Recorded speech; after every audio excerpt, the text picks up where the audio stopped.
Hi, I'm Sherry Strong, and welcome to Sweet Freedom Sunday.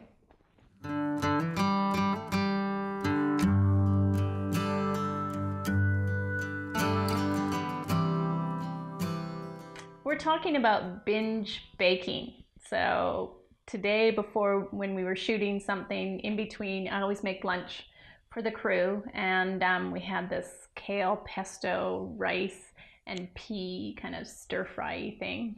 And we finished with some Anzac cookies, so a healthy version of Anzac cookies. And the conversation around the table was, oh, that's great, but if I baked those cookies, the problem with it is the batch would be all gone. So what do you do if you actually do feel like baked goods and you don't want to binge bake? Here's some tips. Number one, you have to know yourself. In Return to Food and Sweet Freedom, I always come back to Shakespeare and say, this above all to thy known self be true, because you can have 100 rules on what and how to eat, but if they don't fit your personality, they're not going to work for you. So sometimes for some people, you just can't have baked goods in the house, and you know yourself, and you know that no matter what you do, no matter what tricks you employ, you're going to get to that stuff and you're going to finish it and you're going to eat it and you're going to feel like crap afterwards, even if it's healthy to begin with, or used with natural whole food ingredients. One of the tips that I've used historically when my relationship with food feels very much in control is to, if I have a healthy recipe, what I will do is, say it's like these healthy Anzac biscuits that I made or cookies that I made. What I will do is I'll take a small portion out and bake them off. And then the other bits, I'll take 2 portions and I will freeze them so that when people come over, I can actually know they're coming over, thaw them out and pop them in the oven. Now, if you're one of those people and you know yourself and you can kind of start off thinking, yeah, I'm going to do that, but you know deep down that you're going to be one of the people that's going to be carving into the frozen cookie dough because that's just where you are in your food journey, then it's probably best for you not to be making the cookies. And when you're first starting out on the Sweet Freedom program and you get to the stage in that program where you're actually giving up sugar for good for at least 30 days and all sugars, you just don't want to have them in the house and around you. When your sugar journey is much more evolved and you're feeling really in control and you don't have that sugar addiction that's ruling your life and you have more control over it, then the freezing of the batter and things like that can actually work.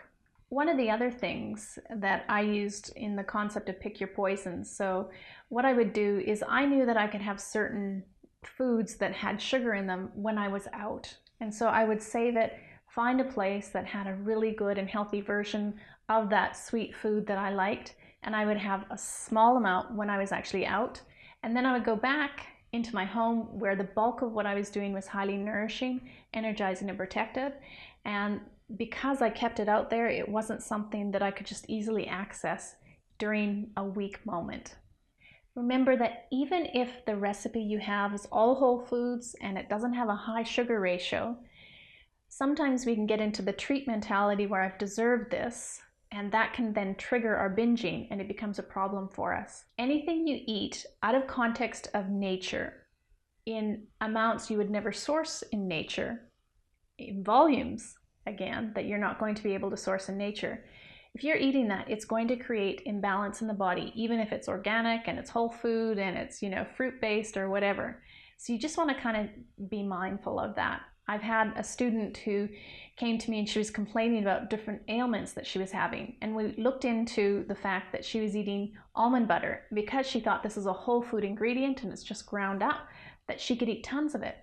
But when I started to get her to think about, well, how many almonds would it take you in a natural environment to make the amount of almond butter that you're eating and to eat that amount over the period that you're eating it, she literally would have had to be peeling almonds about 5 hours a day, each day to actually get the quantity of almond butter that she was eating.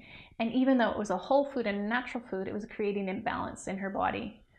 Now, the bigger and the deeper piece of that is that anytime we kind of wear a path to that little sweet drawer or the junk drawer or the freezer or the fridge or that, that little cupboard that we have or somewhere in the office or a place that we stop by, if we're engaging in a repeated behavior that's actually not serving us and we're eating something that's creating balance in the body, It's your life and your body that's speaking to you to help you address that there's something deeper going on, that you might be soothing and satisfying or drowning or numbing with a food product. And that's what we need to be looking at. So binge baking, not a great idea. There might be some tips in there for you if you can and you do have your relationship to sugar and food under wraps. But remember, Shakespeare really did have it summed up when he said, "This above all, to thy known self be true." Listen to the truth that's inside of you. Understand it. I truly believe that when we hear our inner truth, it is like a salve for our soul. And when you start to listen to it, your relationship with food becomes a much more healthy, grounded, happier, and joyful thing. Thank you for joining me on Sweet Freedom Sunday.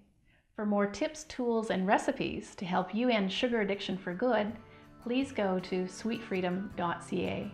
And I look forward to seeing you next Sunday.